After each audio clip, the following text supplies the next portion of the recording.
नमस्कार साथियों, मैं सागर आपका स्वागत करता हूं अपने YouTube channel crack competition by Sagar में।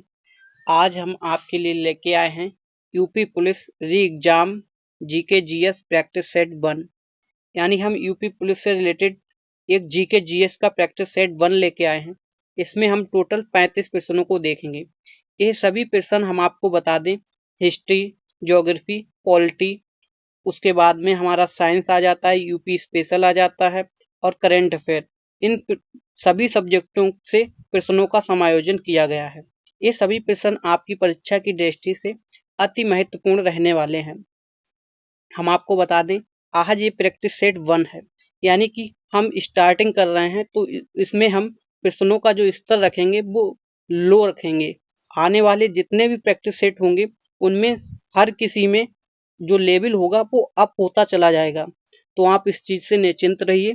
आज जो प्रश्न हमने कलेक्शन किया है वो बहुत ही अच्छे हैं और कहीं ना कहीं सभी प्रश्न आए हुए हैं। तो आप इस चीज को भूल जाइए कि ये प्रश्न नहीं आएंगे। प्रश्न सभी आने ही वाले हैं और आप इस श्रृंखला में बने रहिए लास्ट तक। अगर आप हमारे यूट्यूब चैनल पर नए हैं तो हमारे यूट्यूब चैनल को सब्सक्राइब कर लें एवं अपने यार दोस्तों को भी शेयर कीजिए। चलिए बिना देरी किए हम स्टार्ट करते हैं। अपना पहला प्रश्न देखते हैं। हमारा जो पहला प्रश्न है वह क्या कहता है? कह रहा है, वह पहला भारतीय सिपाही कौन था जिसने चर्बी वाले कारतूस का प्रयोग करने से इनकार कर दिया था? तो आपके जो ऑप्शन दे रखे हैं वो पहला ऑप्शन दे रखा है मंगल पांडे थे, बी ऑप्शन दे रखा था शिवराम थे, सी ऑप्शन दे रखे हरदेव थे, डी ऑप्शन दे रखा अब्दुल रहीम थे। तो आपने ये क्वेश्चन पढ़ा होगा और इसका जो राइट ऑप्शन जाने वाला है वो कौन था? मंगल पांडे। इसका राइट ऑप्शन ए जाएगा। चलिए अगला प्रश्न देखते हैं। हमारा अगला प्रश्न है, दूसरा प्रश्न जो बता रहा है वो कह रहा है, किस गवर्नर जनरल के कार्यकाल के दौरान भारतीय राष्ट्रीय कांग्रेस बनी थी? यानी जो कांग्रेस का गठन हुआ था वह पूछ रहा है किसके कार्यकाल में हुआ था। वो वायसराय वो गवर्नर जनरल पूछ रहा है। यानी ए ऑप्शन दे रखा है लॉर्ड रिपन, बी ऑप्शन दे रखा है Lord William Bentinck, C option दे रखा है लॉर्ड डफरिन और डी ऑप्शन दे रखा है लॉर्ड कर्जन। तो आपने ये भी क्वेश्चन पढ़ा ही होगा और बहुत इंपॉर्टेंट क्वेश्चन है, बहुत पूछा जाता है। तो इसका राइट ऑप्शन है सी। कौन सा ऑप्शन राइट है? सी। लॉर्ड डफरिन के कार्यकाल में राष्ट्रीय कांग्रेस बनी थी। एक कार्यकाल लॉर्ड कर्जन का भी था जिसमें एक बहुत महत्वपूर्ण कार्य हुआ था। वो आपको अगर मालूम हो तो कमेंट बॉक्स में जरूर बताएं। चलिए अगला प्रश्न देखते हैं हम। 3 नंबर हमारा जो प्रश्न है, वर्ष 1905 के बंगाल विभाजन के समय वायसराय कौन था? यानी इससे एक हमें क्वेश्चन ये भी पता चल गया आंसर कि बंगाल विभाजन जो था वो कब हुआ था? कब हुआ था? 1905 में हुआ था। तो उस टाइम वायसराय कौन था? ये प्रश्न में हमसे पूछा जा रहा है। ए ऑप्शन दे रखा है लॉर्ड कर्जन, बी ऑप्शन दे रखा है लॉर्ड डफरिन, सी ऑप्शन दे रखा है लॉर्ड हॉर्डिंग और डी ऑप्शन दे रखा है लॉर्ड विंटर। तो आपको मालूम है कि यह राइट ऑप्शन इसका चला जाएगा ए। क्या चला जाएगा? ए। यानी लॉर्ड कर्जन के कार्यकाल के समय क्या हुआ था? बंगाल विभाजन 1905 में हुआ था। अब आपसे हम पूछ रहे हैं लॉर्ड डफरिन के कार्यकाल में क्या हुआ था? अभी इससे पहले पढ़ के आए थे। चलिए अगला प्रश्न देखते हैं। 4 नंबर हमारा प्रश्न क्या कहता है? कह रहा है कि महात्मा गांधी ने सत्याग्रह क्रियाविधि सबसे पहले कहाँ प्रयुक्त की थी? यानी सबसे पहले उन्होंने सत्याग्रह कहाँ स्टार्ट किया था? हमसे सवाल में ये पूछा जा रहा है। हमारा ए ऑप्शन दिया गया है दांडी में, बी ऑप्शन दे रखा है चंपारण में और सी ऑप्शन दे रखा है खेड़ा में और डी ऑप्शन दे रखा है अहमदाबाद में। तो आपका ये राइट ऑप्शन क्या चला जाएगा? इसका राइट ऑप्शन जाएगा बी। कहाँ? चंपारण में। आपको मालूम है चंपारण बिहार में, चंपारण बिहार में पहला इन्होंने सत्याग्रह स्टार्ट किया था। चंपारण सत्याग्रह नाम से जाना जाता है 1917 में। कब? 1917 में। चलिए अगला प्रश्न देखते हैं। 5 नंबर प्रश्न कह रहा है, लाइफ डिवाइन पुस्तक के लेखक कौन है? तो आपको बता दें इसका ए ऑप्शन जो दे रखा है वो कौन है? महात्मा गांधी, बी ऑप्शन दे रखा है रविन्द्रनाथ टैगोर, सी ऑप्शन दे रखा है राधा कृष्णन, डी ऑप्शन दे रखा है अरविंद घोष। तो आपने ये पुस्तक पढ़ी होगी। इसका राइट ऑप्शन जाएगा डी। कौन सा जाएगा? डी। अरविंद घोष के कार्यकाल में क्या अरविंद घोष ने ये पुस्तक लिखी थी। लाइफ डिवाइन पुस्तक किसने लिखी? अरविंद घोष ने। महात्मा गांधी की इंपॉर्टेंट पुस्तकें होती हैं, वो भी आप तैयार कर लेना। चलिए अगला देखते हैं 6 नंबर प्रश्न। 6 नंबर प्रश्न है हमारा, कह रहा है ब्रह्म समाज की स्थापना 1828 में किसने की थी? यानी एक तो प्रश्न हमारा यही है कि ब्रह्म समाज की स्थापना कब हुई थी? 1828 में। तो इसे यहाँ पे याद कर लेना। और दूसरा पूछा किसने की थी, तो इसका ए ऑप्शन दे रखा है दयानंद सरस्वती जी ने की थी। बी ऑप्शन दे रखा है राजा राममोहन राय ने की थी। सी ऑप्शन दे रखा है ईश्वर चंद्र विद्यासागर ने की थी। और डी ऑप्शन दे रखा है दयानंद सरस्वती जी ने की थी। तो इसका राइट ऑप्शन है बी। राइट ऑप्शन है किसने की थी? राजा राममोहन राय जी ने 1828 में ब्रह्म समाज की स्थापना की थी। चलिए अगला प्रश्न देखते हैं हम। 7 नंबर प्रश्न हमारा कौन सा है? बहुत इंपॉर्टेंट प्रश्न है हमारा। कह रहा है प्लासी की लड़ाई 1757 ईस्वी में अंग्रेजी सेना का नेतृत्व किसने किया था? आपने पढ़ा होगा प्लासी की लड़ाई। प्लासी का युद्ध नाम से फेमस है 1757। तो इसमें जो अंग्रेज की तरफ से जो नेतृत्व कर रहा था वो कौन था? ए ऑप्शन है रॉबर्ट क्लाइव था। बी ऑप्शन है हेक्टर मुनरो था। सी ऑप्शन है वॉरेन हेस्टिंग था। डी ऑप्शन है इनमें से कोई नहीं। तो आपको मालूम है इसका राइट ऑप्शन क्या जाएगा? Robert Clive. रॉबर्ट क्लाइव के समय क्या हुआ था? प्लासी की लड़ाई हुई थी, जिसमें अंग्रेजों का नेतृत्व किसने किया था? रॉबर्ट क्लाइव ने किया था। और हेक्टर मुनरो के भी समय में एक लड़ाई हुई थी, वो भी आपको कमेंट बॉक्स में बताना है। हम डेट बता दे रहे हैं, 1764 में हुई थी वो लड़ाई। चलिए अगला देखते हैं हम। 8 नंबर प्रश्न हमारा 8 नंबर प्रश्न है, निम्नलिखित में से गोरिल्ला युद्ध का पथ प्रदर्शक कौन था? यानी गोरिल्ला युद्ध पद्धति ये किसने बनाई थी? तो इसका ए ऑप्शन है औरंगजेब के समय, अकबर ने। सी ऑप्शन है शिवाजी ने। डी ऑप्शन है बालाजी ने। तो आपने ये बहुत प्रचलित युद्ध पद्धति है गोरिल्ला युद्ध पद्धति, जो किसने बनाई थी आपको मालूम है? किसने? शिवाजी ने ये युद्ध गोरिल्ला पद्धति का पथ प्रदर्शक किया था। चलिए अगला प्रश्न देखते हैं हम। 9 नंबर हमारा प्रश्न है, अकबर के शासन में महाभारत का फारसी में भाषा में अनुवाद किया गया था, वह किस नाम से जाना जाता है? अब आपको हम बता दें कि महाभारत का अनुवाद फारसी भाषा में किया था, तो इसका ऑप्शन क्या जाएगा? ये ऑप्शन देखिए, क्या कहते हैं इसको फारसी भाषा में, इसका नाम किस नाम से जाना जाता है? तो ए ऑप्शन है इकबालनामा। बी ऑप्शन है रज्मनामा। सी ऑप्शन है अकबरनामा। और हमारा डी ऑप्शन है सकीनत उल औलिया। तो इसका राइट ऑप्शन जाने वाला है, याद कर लेना क्या है? रज्मनामा। इंपॉर्टेंट प्रश्न था ये भी। चलिए अगला प्रश्न देखते हैं हम। 10 नंबर प्रश्न क्या कह रहा है? कह रहा है लोदी वंश का अंतिम शासक कौन था? ये अभी जो बीएड का एंट्रेंस एग्जाम हुआ था उसमें भी पूछा गया था सवाल। चलिए इसका राइट ऑप्शन बताइए। ए है बहलोल लोदी था। बी ऑप्शन इब्राहिम लोदी था। सी ऑप्शन है दौलत खां लोदी था। डी ऑप्शन है सिकंदर लोदी था। तो इसका राइट ऑप्शन जो रहने वाला है वो क्या है? इब्राहिम लोदी। यानी इब्राहिम लोदी लोदी वंश का अंतिम शासक था। चलिए अगला प्रश्न देखते हैं। 11 नंबर उत्तर प्रदेश से रिलेटेड प्रश्न आया है। क्या कह रहा है प्रश्न? उत्तर प्रदेश में पर्यटन विभाग की स्थापना कब की गई थी? आपका ए ऑप्शन है 1950 में। बी ऑप्शन है 1956 में। सी ऑप्शन है 1965 में। डी ऑप्शन है 1971 में। तो आपका राइट ऑप्शन क्या जाने वाला है? 1956 में। यहाँ पे याद कर लेना उत्तर प्रदेश में पर्यटन विभाग की स्थापना 1956 में हुई थी। इंपॉर्टेंट प्रश्न था, यूपी स्पेशल का प्रश्न है। चलिए अगला देखते हैं। इस टाइम जो प्रश्न आ रहे हैं वो किसके आ रहे हैं? उत्तर प्रदेश स्पेशल के आ रहे हैं। चलिए अगला प्रश्न है 12 नंबर प्रश्न। उत्तर प्रदेश का सबसे प्रचलित लोकगीत है। सबसे प्रचलित लोकगीत क्या कौन सा है? ए ऑप्शन है चेता है। बी ऑप्शन है बिरहा है। सी ऑप्शन है रसिया है। डी ऑप्शन है कजरी है। तो आपको हम बता दें इसका राइट ऑप्शन जाने वाला है क्या है? बिरहा है। क्या है इसका राइट ऑप्शन जाने वाला? बिरहा। बिरहा आपको हम बता दें ये पूर्वांचल यूपी में गाया जाता है लोकगीत। तो अगला प्रश्न देखते हैं हम। कजरी आप याद रखना, कजरी बहुत इंपॉर्टेंट है। अगला जो प्रश्न है हमारा ये भी यूपी स्पेशल से है। रैदास का जन्म कहाँ हुआ था? यानी रैदास कवि थे, उनका जन्म कहाँ हुआ था? तो इसका ए ऑप्शन दे रखा है वाराणसी, बी ऑप्शन दे रखा है इलाहाबाद, सी ऑप्शन दे रखा है कानपुर, डी ऑप्शन दे रखा है मेरठ। तो इसका राइट ऑप्शन जाने वाला है क्या? वाराणसी। यानी वाराणसी में रैदास जी का क्या हुआ था? जन्म हुआ था। चलिए अगला देखते हैं हम प्रश्न, 14 नंबर प्रश्न।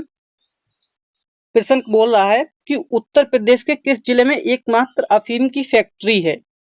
यानी अफीम की फैक्ट्री, ये यूपी स्पेशल का मोस्ट इंपॉर्टेंट प्रश्न है। तो ए ऑप्शन दे रखा है गाजीपुर में है, बी ऑप्शन है बागपत में है, सी ऑप्शन है प्रतापगढ़ में है, डी ऑप्शन है बाराबंकी में है। तो आपका राइट ऑप्शन जाने वाला है इसमें गाजीपुर। यानी गाजीपुर में क्या है? एकमात्र अफीम की फैक्ट्री है। बाराबंकी को अफीम फैक्ट्री जिला के नाम से जाना जाता है। चलिए अगला देखते हैं प्रश्न, 15 नंबर प्रश्न। 15 नंबर हमारा प्रश्न कह रहा है हिंदुस्तान एल्युमिनियम कॉर्पोरेशन कहाँ स्थित है? इंपॉर्टेंट प्रश्न है।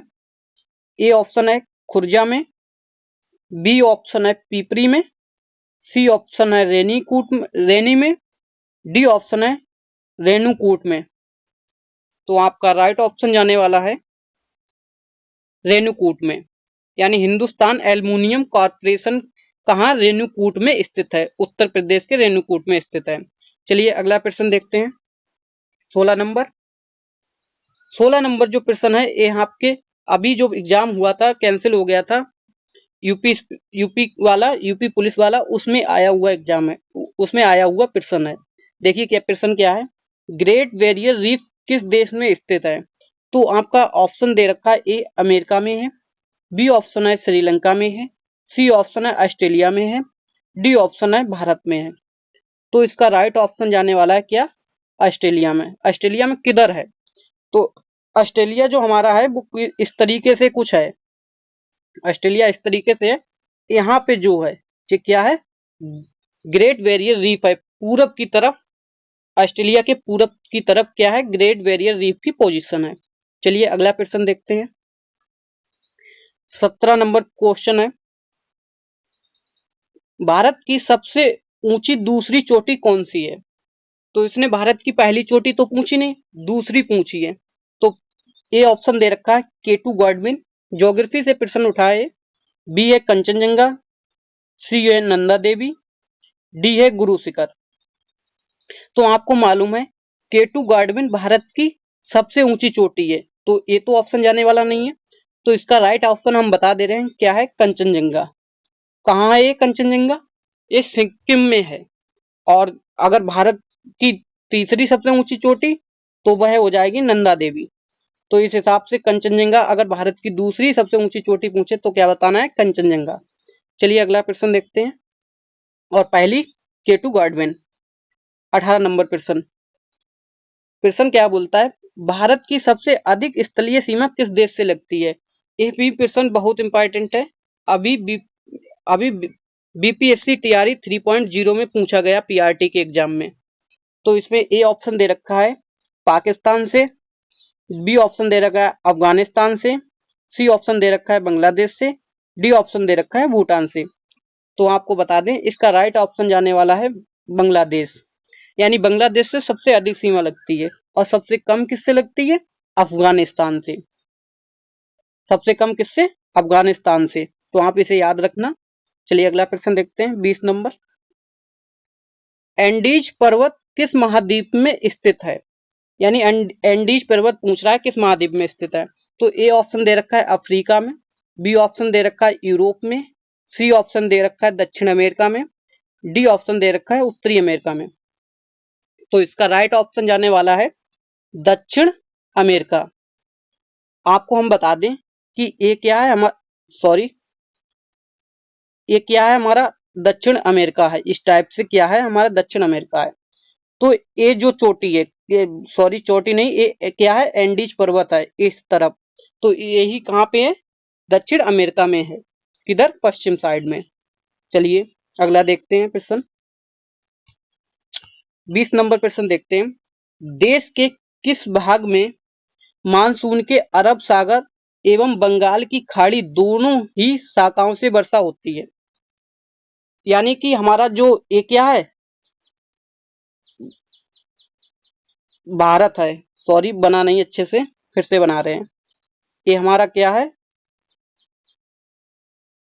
भारत है, ठीक है। ये हमारा क्या है? भारत है। तो यहां से क्या होता है, अरब सागर की शाखा आती है, मानसून की शाखा आती है, वो इधर से भी जाती है और कहा, यहाँ भी बंगाल से भी होकर जाती है और यहाँ जाके उत्तर प्रदेश होते हुए कहाँ यहाँ पे आती है और ये अरब सागर की भी शाखा जाती है यहीं पर होते हुए। तो ये जो राज्य आता है वो है, राज्य का नाम पूछा जा रहा है। यानी अरब सागर और बंगाल की खाड़ी दोनों ही शाखाओं से वर्षा होती है। तो वह एकमात्र कौन सा राज्य है? तो ए ऑप्शन दे रखा है आपका मध्य प्रदेश है, बी ऑप्शन दे रखा है बिहार है, सी ऑप्शन है गोवा है, डी ऑप्शन है पंजाब है। तो मध्य प्रदेश तो होगा नहीं, मध्य प्रदेश यहाँ बीचों बीच में होगा, गोवा यहाँ होगा और उसके बाद में बिहार यहाँ पे होगा, मध्य प्रदेश बीच में है ही। तो अब बचा क्या हमारा? राइट ऑप्शन रहेगा फिर क्या? पंजाब रहेगा, क्योंकि पंजाब ही यहाँ पे बचता है जो अरब सागर से और इधर से हमारा बंगाल की खाड़ी से भी मानसून पहुंचता है। चलिए अगला देखते हैं, इंपॉर्टेंट प्रश्न था ये। 21 नंबर प्रश्न कह रहा है, 21 नंबर कह रहा है कि भारत का सबसे उत्तरी राज्य कौन सा है? इस प्रश्न में क्या है? लॉजिक है। आप सोचिए, आप लगभग 100%, 99% लोगों का इसमें आंसर गलत जाने वाला है। तो भारत का सबसे उत्तरी राज्य कौन सा पूछा है, तो बताइए आप। ए ऑप्शन है लद्दाख, बी ऑप्शन है हिमाचल प्रदेश, सी ऑप्शन है जम्मू कश्मीर, डी ऑप्शन है उत्तराखंड। चलिए इसका राइट ऑप्शन हम बता दे रहे हैं, क्या है? हिमाचल प्रदेश। अब आप कहोगे कि सर इसमें सबसे ऊपर तो लद्दाख है या जम्मू कश्मीर हो सकता है, लेकिन हम आपको बता दें ये दोनों कैसे हैं? हमारे केंद्र शासित प्रदेश हैं, लेकिन हिमाचल प्रदेश राज्य है और वो क्या है? संघ, यानी केंद्र शासित प्रदेश है। तो इसलिए उसमें क्या पूछा गया? सबसे उत्तरी राज्य पूछा गया। तो हमारा राइट ऑप्शन हिमाचल प्रदेश जाएगा, क्योंकि लद्दाख पहले यूटी नहीं था, लेकिन अब क्या है? यूटी है। चलिए अगला प्रश्न देखते हैं। अगर वो पूछता कि संघ शासित प्रदेश बताइए, तो हमारा लद्दाख हो जाता उत्तरी सबसे। चलिए अगला प्रश्न देखते हैं। 22 नंबर कह रहा है पश्चिमी घाट और पूर्वी घाट को कौन सी पर्वतमाला जोड़ती है? जैसे हमारा ये क्या है? भारत है, ये क्या है? भारत है। तो यहाँ पे क्या है? हमारी पश्चिमी घाट है, यहाँ पे क्या है? पूर्वी घाट है। तो यहाँ पे बीच में एक पर्वतमाला पड़ती है, वो ही पूछी जा रही है कि ये दोनों जो को जोड़ती है, पश्चिमी घाट को पूर्वी घाट को। तो इसमें ए ऑप्शन दे रखा है सतपुड़ा, बी ऑप्शन दे रखा है नीलगिरी, सी ऑप्शन दे रखा है विंध्याचल पर्वत और डी ऑप्शन दे रखा है सह्याद्री। तो इसका राइट ऑप्शन आपको मालूम है क्या जाने वाला है? नीलगिरी पर्वत माला, क्योंकि यहाँ पे जो पर्वत माला पाई जाती है वो नीलगिरी पर्वतमाला पाई जाती है। वो पश्चिमी घाट और पूर्वी घाट दोनों को जोड़ने का कार्य करती है। चलिए अगला प्रश्न देखते हैं। विंध्याचल जो पर्वतमाला थी इसमें ये उत्तर भारत को दक्षिण भारत से जोड़ती है। चलिए 23 नंबर प्रश्न देखते हैं, क्या कह रहा है प्रश्न? निम्नलिखित में से कौन भूमि बंधित नदी है? यानी वह नदी बतानी है जो भूमि से बंधित है, यानी भूमि से ही निकलती है और वहीं भूमि में ही विलीन हो जाती है। तो ए ऑप्शन दे रखा है तापी है नदी, बी ऑप्शन दे रखा है कृष्णा नदी है, सी ऑप्शन दे रखा है लूनी नदी है, डी ऑप्शन दे रखा है नर्मदा नदी है। तो इसका राइट ऑप्शन जाने वाला है क्या? लूनी नदी। कहाँ से निकलती है? राजस्थान में ही निकलती है और राजस्थान में ही, मरुस्थल में ही ये क्या होती है? विलीन हो जाती है। और ये नर्मदा नदी है, ये कैसी है? पूरब से पश्चिम की ओर बहने वाली सबसे लंबी नदी है नर्मदा नदी। चलिए अगला प्रश्न देखते हैं, ये भी ज्योग्राफी से ही है। प्रश्न क्या कह रहा है? लोकटक झील किस राज्य में स्थित है? तो लोकटक झील किस राज्य में स्थित है ये हमें बताना है। ए ऑप्शन दे रखा है हिमाचल प्रदेश, बी ऑप्शन दे रखा है मणिपुर, सी ऑप्शन दे रखा है मेघालय, डी ऑप्शन दे रखा है केरल। तो ये बहुत प्रसिद्ध झील है लोकटक झील, किसमें जाएगी हमारी? बी ऑप्शन में जाने वाली है मणिपुर में। लोकटक झील किसमें पाई जाती है? मणिपुर राज्य में। चलिए अगला प्रश्न देखते हैं 25। भारत के उत्तरी मैदानों में शीतकाल में वर्षा होती है। ये भी प्रश्न बहुत बढ़िया है कि भारत के जो उत्तरी मैदान है उसमें शीतकाल में वर्षा होती है, वो किस कारणवश होती है। ए ऑप्शन दे रखा है हमारा पश्चिमी विक्षोभ, बी ऑप्शन दे रखा है बंगाल की खाड़ी की मानसूनी शाखा से, सी ऑप्शन दे रखा है अरब सागर की मानसूनी शाखा से, डी ऑप्शन दे रखा है लौटते हुए मानसून से। तो हमारा राइट ऑप्शन जाने वाला है क्या, पश्चिमी विक्षोभ से। आपको मालूम है पश्चिमी विक्षोभ कहाँ से, भूमध्य महासागर से उठता है, भूमध्य सागर से उठता है और कहाँ होते हुए आता है, अफगानिस्तान, यहाँ से हमारा भारत होगा और अफगानिस्तान पाकिस्तान होते हुए ये कहाँ, पंजाब हरियाणा, ये इस प्रांत में शीतकाल में उत्तर प्रदेश के कुछ पश्चिमी राज्यों को भी ये छूता है और ठंडों में यानी शीतकाल में ये वर्षा कराता है, यानी पश्चिमी विक्षोभ हो जाएगा इसका राइट ऑप्शन। चलिए अगला देखते हैं। कह रहा है 26 नंबर, भारत में सबसे अधिक वन किस राज्य में पाए जाते हैं। तो ये प्रश्न आपने बहुत पढ़ा होगा, अच्छे से भी पढ़ा होगा। इसका ए ऑप्शन दे रखा है पश्चिम बंगाल में, बी ऑप्शन दे रखा है आंध्र प्रदेश में, सी ऑप्शन दे रखा है मध्य प्रदेश में, डी ऑप्शन दे रखा है झारखंड में। तो इसका राइट ऑप्शन जाने वाला है क्या चीज, कौन सा, सी ऑप्शन, मध्य प्रदेश में सबसे अधिक वन पाए जाते हैं। चलिए अगला प्रश्न देखते हैं। अभ्यारण्य से पूछा गया है। चलिए क्या कहता है प्रश्न, सरिस्का पक्षी विहार कहाँ अवस्थित है। आपने पढ़ा होगा, काफी फेमस है। ए ऑप्शन दे रखा है हरियाणा में, बी ऑप्शन दे रखा है गुजरात में, सी ऑप्शन दे रखा है राजस्थान में, डी ऑप्शन दे रखा है मध्य प्रदेश में। तो आपका राइट ऑप्शन जाने वाला है सी। कहाँ जाने वाला है, सी, राजस्थान में, यानी राजस्थान में सरिस्का पक्षी विहार पाया जाता है। चलिए अगला देखते हैं प्रश्न। सॉरी, इसमें भी 27 नंबर हो गया, एक कौन सा होगा, 28 नंबर यहाँ से गलत हो गए। चलिए यहीं से हम 27 नंबर बोल दे रहे हैं, एक नंबर हमारा आगे चलना चाहिए था। कह रहा है कहाँ से आया है, विज्ञान से पूछा गया है, साइंस से पूछा गया प्रश्न, केमिस्ट्री से है। कह रहा है बियर के भंडारी करने से पहले उसमें कौन सी गैस मिलाई जाती है।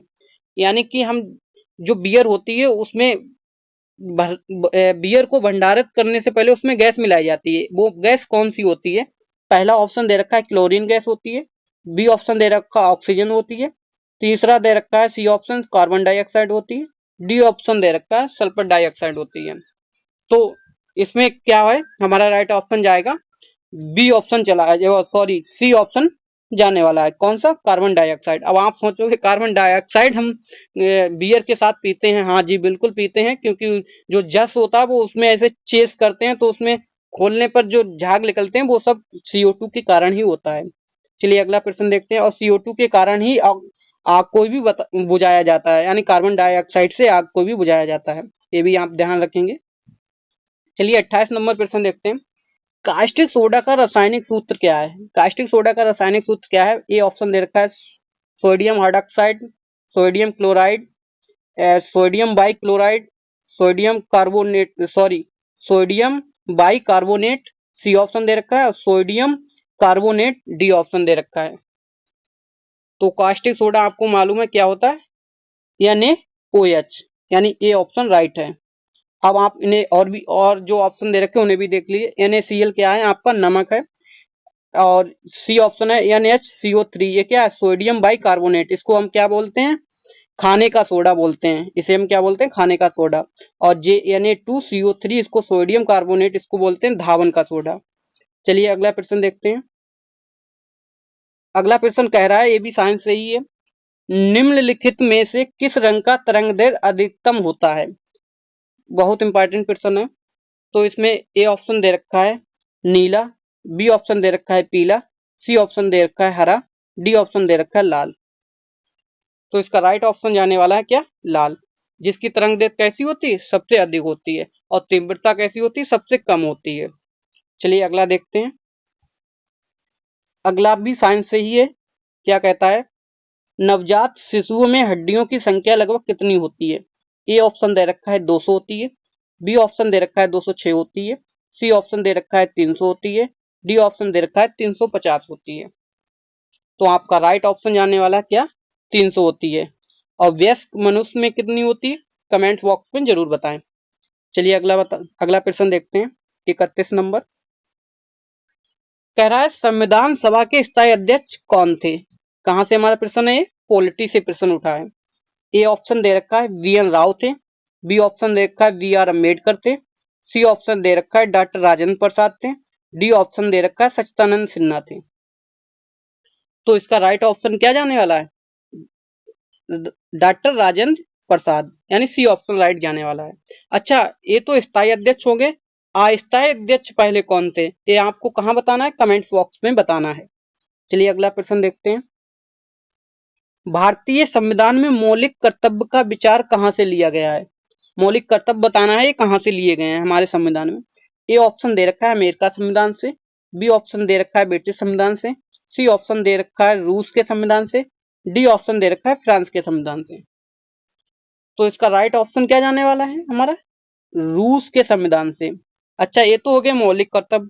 और मौलिक अधिकार कहां से लिए गए हैं? तो वो लिए गए हैं कहां से? अमेरिका से। यानी अमेरिका से, हम अमेरिका के संविधान से मौलिक अधिकार लिए गए। और जो प्रश्न में पूछा गया मौलिक कर्तव्य, वो रूस के संविधान से लिए गए हैं। चलिए अगला प्रश्न देखते हैं। 33 नंबर क्या कह रहा है? 33 नंबर कह रहा है नए राज्य के गठन अथवा सीमा में परिवर्तन करने का अधिकार किसको है? यह भी प्रश्न हमारा किससे? पॉलिटी से प्रश्न है। तो इसका ए ऑप्शन दे रखा है प्रधानमंत्री को है, बी ऑप्शन है मंत्रिमंडल को है, सी ऑप्शन है राष्ट्रपति को है, डी ऑप्शन है संसद को है। तो इसका राइट ऑप्शन क्या जाने वाला है? डी, किसको है? संसद को है। ये हमारा किसमें है? ये किसमें है हमारा? आर्टिकल 3 में ये बात कही गई है कि अगर राज्य के गठन अथवा सीमा में परिवर्तन करने का अधिकार किसको है, तो ये किसमें है? आर्टिकल 3 में संसद को बताया गया है। चलिए आगे देखते हैं।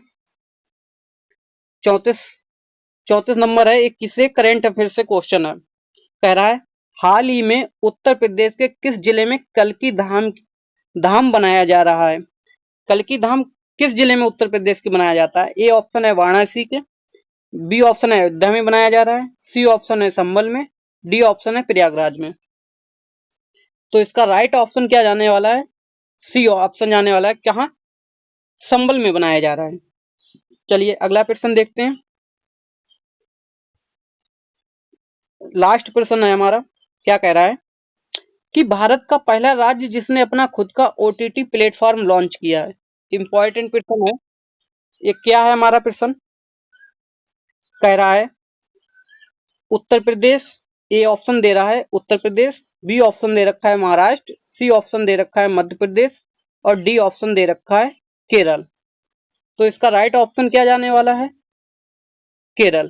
केरल ने अपना खुद का ओटीटी प्लेटफॉर्म लॉन्च किया है। अभी ये खुद की टीचर, मतलब कि ये आयरिस जिसका नाम है, वो भी केरल ने ही उसमें अपने यहाँ रखा है।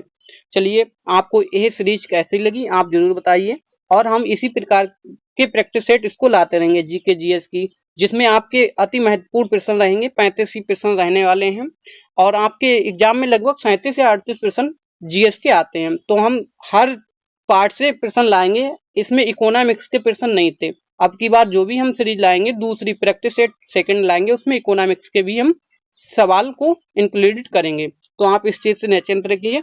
आपको यह क्लास कैसी लगी आप कमेंट बॉक्स में जरूर बताएं, और अगर कोई कमी हमसे रह गई हो वो भी आप जरूर बताएं। और ये वीडियो देखने के लिए आपका बहुत बहुत धन्यवाद। चलिए मिलते हैं नेक्स्ट वीडियो में। धन्यवाद।